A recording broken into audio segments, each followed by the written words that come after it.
Austin Trucker here. Welcome to my channel. I hope you enjoy it. All right, we're here. It's the 41st annual Super Rigs. I'm with my friend Doug Convente. Hey, Doug. How you doing, Mike? I'm doing all right. Doug's an old school outlaw trucker who's been rehabilitated somewhat. Yeah. But still has an outlaw mind. Yeah. How you doing, man? I don't run the scales anymore. Yeah. Those days are gone. Yeah, what's going on, man? There's too many cameras everywhere. You can't get away with anything. I'm just walking around looking at some amazing trucks. These guys put a lot of time and effort. I was talking with these two guys over here. Yeah. With this green Peterbilt. Yeah. And that's the dad and that's the son. I don't know their name, but anyway, that's gonna be the kid's truck in 4 more years. Really? When he turns 18. Yeah. Wow. And I told him, I said, I probably won't see you out here. I'll be in a rocking chair somewhere on the porch. But I said, hey, it's good to see the next generation working hard. Because that truck's, they put a lot of time and effort into it. Yeah. It's really beautiful. So you've been driving a while, right? Since 1979. 79, yeah. Yeah, I started out when cab overs were the thing. Now everybody thinks cab overs are cool. That's because that's because they haven't driven on 1,000,000 miles in them like I have. Yeah, exactly. They look cool. I'm not gonna lie. There's something about an old cab over that's really cool. But if you rode 1,000,000 miles in them, you wouldn't want to ride another mile in them. What kind of cab overs did you own back in the day? I had a single bunk Peterbilt 352, short wheelbase to get by on the 55-foot overall length. Yep. Back on the East Coast. And then I had I bought a 1981 Kenworth Aerodyne double bunk, and back then I pulled a reefer with it. Yeah. Ran mostly like New York to Florida, and then usually in the summertime ran like New York to California and back, hauling produce. All right. And they were both cool trucks. They're yeah, I wouldn't mind having them parked in a garage somewhere, but I don't want to ride in one every day. Right. So, yeah, you get tired of putting your pants on, laying down. Yeah, exactly. Yeah. So, but some good memories, a lot of miles, a lot of fun. What'd you do after the cab overs? You know what? Then I bought a 85 359 with a 63-inch flat top, 127 hood, long hood. Had a 250 wheelbase, which in 1984 when I bought it, that was pretty long wheelbase for the East Coast. Yeah. Now it's nothing special, but back then it was a pretty cool truck. And I ran produce with that, and then I had a deal with a paper company. I hauled for them, and then eventually I started an enclosed car carrier business and used that truck. Kept it for I think like 12 or 13 years. Yeah. Put almost 1,000,000 miles on it, and same thing with that. I wish I had that sitting in a barn somewhere, but everything changes. Rub it with a diaper once in a while, and rub it and say, hey, we had some good times. Well, yeah, it was a good ride. It was pretty good, almost 1,000,000 miles in that truck. But you got good memories. You got some good pictures, and it was. Like I said, everything changes. Then I did the unthinkable. And I bought a T600, and all my friends thought I was nuts, but I used to make household deliveries. Yeah. And that thing was just easier to turn, easier to get around in. So it worked. What happened with the car business? You know what? Eventually I sold it. I used to do a lot of snowbird stuff, and like after 9/11, that business kind of slowed down for a while. People didn't want to.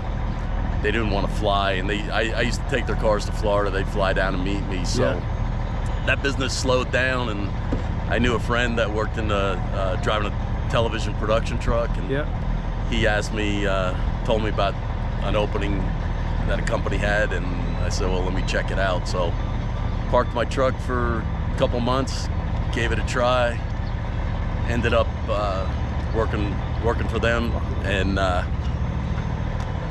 did 4 years driving a truck for Monday Night Football, then did a few more years for ABC College football and ESPN 3D and all kinds of stuff. And now I mostly do the last about 8 years work on Golf Channel shows. And you with NEP? Yeah, yep, NEP out of Pittsburgh, and we drive nice equipment, and they treat me pretty well. And those trailers are pretty expensive, right? Yeah, they're way expensive. Yeah, millions of dollars, right? Yeah, for the newer ones, a lot of real expensive equipment. But what are some of the cool hauls you've done with the in the television trucking business?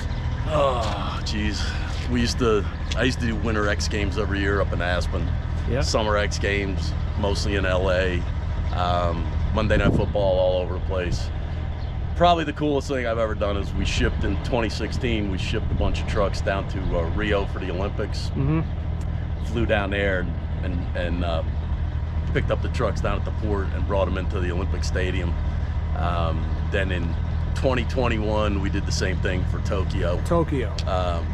Dude, that's got to be crazy.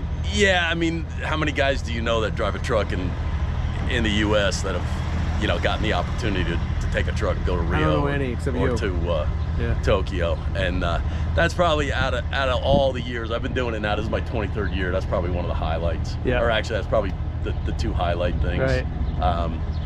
Driving through Tokyo, you know, from the port at night into the Olympic Stadium, and just being a part of all of it. It was pretty cool. So the television trucking business, I suppose you got to do a lot of flying too and traveling. Yeah, actually, I probably fly more than I. Really? Yeah, I'm a million miler on Delta. I don't know how that happened, but yeah, because a lot of times, especially with the golf stuff, like I'll park the truck and then we set it up, and then if I'm not staying that week, I'll just jump on a plane and fly home or fly somewhere, go skiing or whatever, come back a few days later, and then in between, if the truck's at a show for a long time or something, I'll fly out and move another truck somewhere or whatever. So spend a lot of time I spend a lot of time on airplanes. But, really? And hotel rooms? Hotels, airplanes, you know, but like I said, it's been good. I can't complain. Yeah. You know. Still enjoy it a little bit? I keep saying I'm going to retire. You've been saying that ever since I've known you. I've known you about 10 years. So every year, this is my last year. I know, that's what all my friends say. It's like, I keep threatening to retire, and then, I don't know, I just stick around. So, I'm going to be here for a little while longer. And you're also a photographer? Yeah, I actually went to school for photography, and then the first truck I bought off my best friend's dad. And my best friend's younger brother taught me how to drive it, and next thing you know, I was gonna do it for like a year or two and go see the country, and that was in 1979. I'm still out here, so I guess I still got a little bit more to see. Still driving, still taking pictures.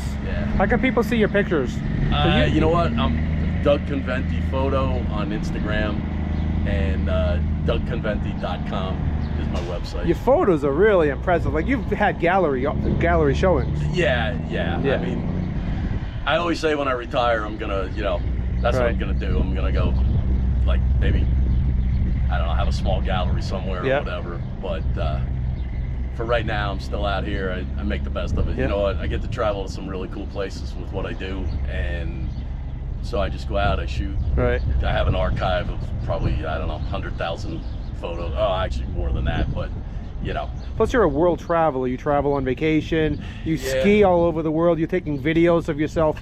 I've seen you going down mountains with snow hitting you in the face. Your beard is covered in snow. You know what? One hand you're GoProing, the other hand you're steering. Yeah, it's crazy. Well, I do okay for an old guy on skis. I've been skiing since I'm 3 years old, so I'm still hanging in there with that too. You know, it's like I threatened to quit doing that too, but I don't think that's gonna happen. So what brings you here to Super Rigs? Well, I've never been to a Super Rigs. I've been to a lot of truck shows over the years, and I knew you were going to be out here, and I figured why not, be a good opportunity. I've seen it every year. I see your videos. Saw last year, I think, what was it, Branson, Missouri? And it just looked like a good time, so had a couple days off, jumped on a plane, flew to Denver, drove up here, got a nice rented car, been out cruising around, shooting some photos, Devil's Tower and some other places, and now I'm just kind of chilling at the show, hanging out, shooting some photos, some amazing trucks. See some nice trucks here? Oh yeah. Yeah, that's cool, man. So, all right, let's walk around and look at some trucks. All right.